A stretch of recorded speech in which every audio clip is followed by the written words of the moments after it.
ఆధ్యాత్మిక మార్గంలో నా సోదరులకు సహాయం చేయటానికి నేను ఎక్కువ కాలం బ్రతికి ఉండవలసి ఉందో లేదో నేను చెప్పలేను.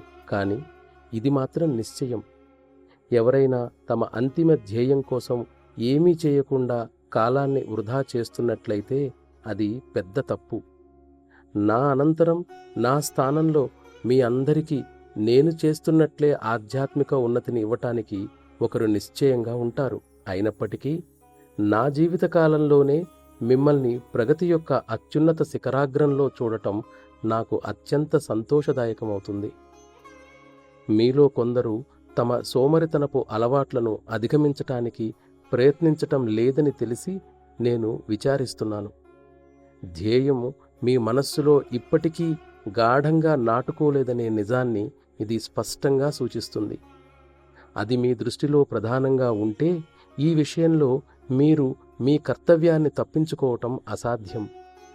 పెడదారి పట్టిన మీ స్వీయ చర్యల కారణంగానే మార్గంలో కొన్ని అవరోధాలు ప్రత్యేకంగా సృష్టించబడ్డాయి.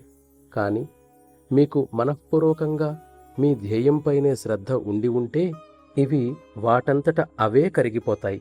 మీరు హృదయపూర్వకమైన ఉత్సాహ బలంతో అందుకై నన్ను ప్రేరేపించినట్లయితే నేను కూడా మీకు ఈ విషయంలో సహాయకారిగా ఉండగలను.